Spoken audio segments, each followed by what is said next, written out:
இன்றே டவுன்லோட் செய்து உங்கள் ஃபேவரட் ஷோக்களை என்ஜாய் பண்ணுங்க. இங்க பாருங்க, நமக்கும் புள்ள இருக்கான். அவனுக்குன்னு சொத்து பத்து எல்லாமே சேர்க்கணும். நம்ம கையில 4 காசாவது இருக்கணும். ஏய், என்னாச்சு உனக்கு? கொஞ்ச நாளா இந்த மாதிரி எல்லாம் பேசாம இருந்தா இப்ப மறுபடியும் இப்படி பேச ஆரம்பிச்சியா? ஏய், இந்த வீட்டை பொறுத்தளவுல அண்ணன் எல்லாமே எல்லாருக்குமானதா தான் நினைக்கிறாரு.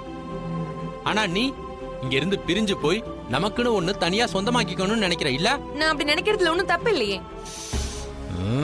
ஏன்னா மனுஷனோட புத்தி என்னைக்குமே ஒரே மாதிரி இருக்குன்னு சொல்ல முடியாது. நாளைக்கு எப்படி வேணாலும் மாறலாம். அதுக்கு முன்னாடி நாம உஷாரா இருந்துக்கணும்னு தான் சொல்றேன். மாடர்ன் ரைஸ் மில் வைக்கணும்னு ஆசைப்பட்டீங்கல்ல, அதுக்கான ஏற்பாடுகளை உடனே பாருங்க. பார்வதி, நம்ம வெறும் கையில முளை போடணும்னு நினைக்க கூடாது. மாடர்ன் ரைஸ் மில் ஆரம்பிக்கிறதுக்கு கையில இருக்கிற 20 லட்சம் ரூபாய் பத்தாது பார்வதி. இடம், மிஷினு, அது இதுன்னு ஏகப்பட்ட செலவு இருக்கு. கிட்டத்தட்ட 1 கோடி ரூபாய்க்கு மேல தேவைப்படும். அவ்வளவு பணத்துக்கு நாம இப்ப எங்க போவோம்? அதான் மாமா கொடுத்த 20 லட்சம் இருக்குல்ல, பணம் பத்தலன்னா பேங்க்ல லோன் போட்டுக்க வேண்டியதுதான். ஐயோ, லோனு, அதுவும் 1 கோடி ரூபாய். உன்னையும் என்னையும் நம்பி யாரு பார்வதி அவ்வளவு பெரிய தொகை கொடுப்பா? ஏன் உங்களுக்காக உங்க அண்ணன் கையெழுத்து போட மாட்டாரா என்ன? அது போக சொத்து பத்து எல்லாமே நிறைய இருக்குங்க. அது எல்லாத்தையுமே கடனுக்கு ஈடா கொடுக்க வேண்டியதுதான். நீங்க பாருங்க, எனக்கு இதெல்லாம் எதுவுமே தெரியாது. நீங்க என்ன செய்வீங்களோ ஏது செய்வீங்களோ உடனே மில்லுக்கான இடத்தை பார்த்து மிஷினை பார்க்கணும். இன்னும் 1 மாசத்துல நாம தொழில ஆரம்பிக்கணும். சரி சரி, இப்ப நான் நேர போய் பாக்குறேன். சரியா? நீ எதை பத்தியும் கவலைப்படாம நம்ம வீட்டு பொறுப்பா பாரு. கரெக்டா?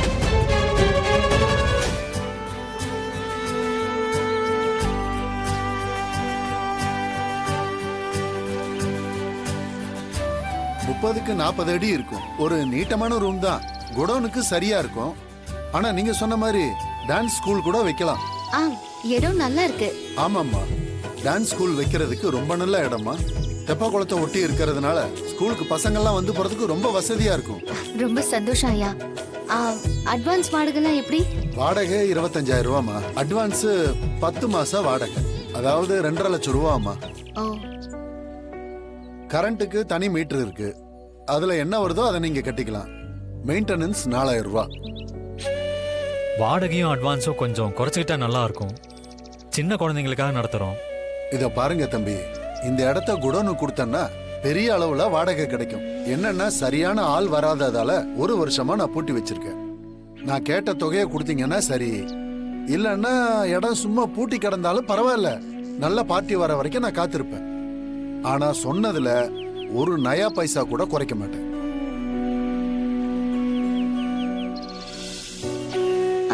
சரிங்க, நீங்க கேக்குற அட்வான்ஸும் வாடகையும் கொடுத்துடுறோம். நாளைக்கு வந்து அட்வான்ஸ் கொடுத்துடுறோம். ரொம்ப சந்தோஷம்மா. நாளைக்குன்னா நாளைக்கு கண்டிப்பா வந்துடணும். கண்டிப்பா. வரலன்னா வேற நல்ல பார்ட்டி வந்தா கொடுத்துருவேன். இல்ல இல்ல, நாளைக்கு நாங்க கண்டிப்பா அட்வான்ஸோட வந்துருவோம்.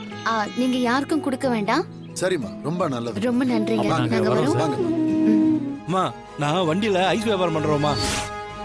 தம்பி 500 ரூபாய் கொடுத்துட்டு ஐஸ் கேட்டாப்ல, நானும் கொடுத்துட்டேன். மீதி சில்லறைய வாங்காம குடுகுடுன்னு ஓடி வந்துட்டாமா. அந்த மிச்சத்தை கொடுத்துட்டு போலாம் தான்மா வந்தேன்.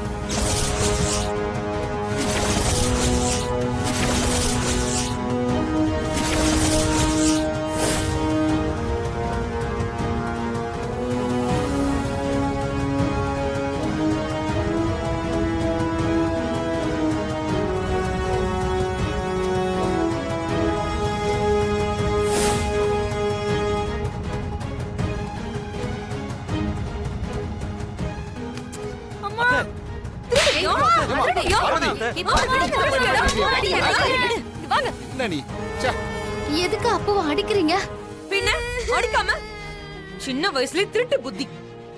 பணத்தை எடுத்துட்டு போனதும் இல்லாம கேட்டதுக்கு எடுக்கலன்னு போய் வேற சொல்றியா? இவனை சும்மாவா விட சொல்ற? சின்ன பையன் ஏதோ ஐஸ்கிரீம் திங்கிற ஆசையில இப்படி பண்ணிட்டான். என்ன சின்ன பையன்?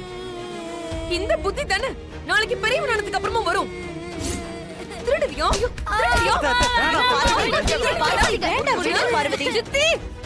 கொஞ்சம் அமைதியா இருக்கீங்களா? ஏய், என் புள்ளை நான் அடிக்கிறேன், உனக்கு என்னடி? நான் மட்டுமா திருடுன? நீ திருடல.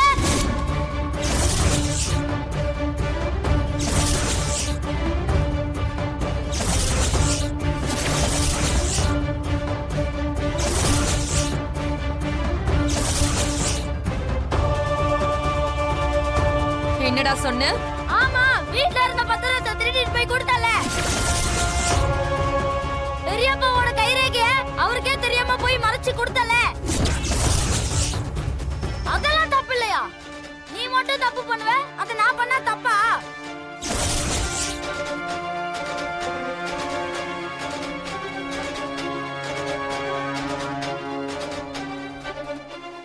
என்னடா பெத்த அம்மாவுக்கே திருட்டு பட்டு கட்டுறியா நீ? என்னையுமே நீ கேள்வி கேப்பியா? உன்ன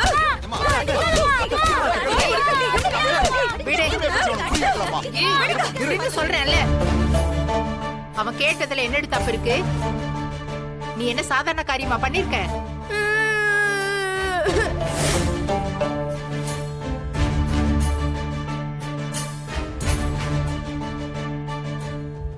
என்னத்த சொல்றீங்க? பத்திரத்தை வசுந்தரா கிட்ட பார்வதி தான் கொண்டு போய் கொடுத்தாளா? இந்த விஷயம் எனக்கு தெரியாதே. ஆமா, இது சிவா மச்சானுக்கு தெரியுமா? அவனுக்கு எதுவும் தெரியாது. நீங்க பாட்டுக்கு எதுவும் உளறி தொலைச்சிடாதீங்க. பேசாம வாயை மூடிட்டு இருங்க. நீ திருடினதுக்காக அம்மா அடிச்சாங்க. அதுக்காக பதிலுக்கு நீ அம்மாவை திருடின்னு சொல்லலாமா? அவங்க உன் அம்மா இல்லையா? பெரியவங்கள அப்படி சொல்றது தப்பு தானே? அவங்க என்ன திருடுன்னு சொன்னாங்க, அதான் நான் அவங்கள திருடின்னு சொன்னேன். அவங்க திருடினது உண்மைதானே. நான் ஐஸ்கிரீம்காக கொஞ்சம் பணம் தான் திருடினேன். ஆனா அவங்க வீட்ல இருந்த பத்திரத்தெல்லாம் திருடினாங்க.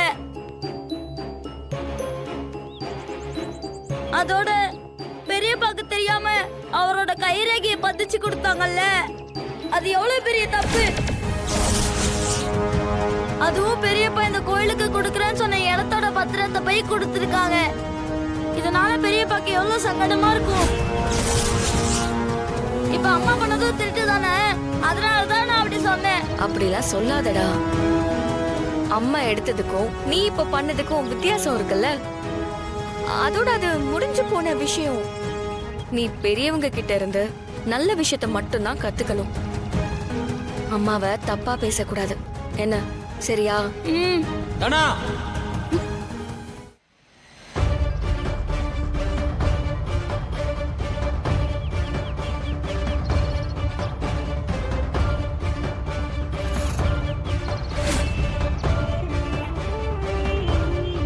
பார்வதி தான் பத்திரத்தை வசுந்தரா கிட்ட கொண்டு போய் கொடுத்தாளா? என்ன தைரியம் இருக்குன்னு அவளுக்கு? சித்தப்பா, அதெல்லாம் ஒண்ணு இல்ல சித்தப்பா. டேய் அப்பு, உண்மையை சொல்றா. நம்ம பூர்வீக இடத்தோட பத்திரத்தை நீ தான் திருடி கொண்டு போய் வசுந்தரா கிட்ட கொடுத்தியா?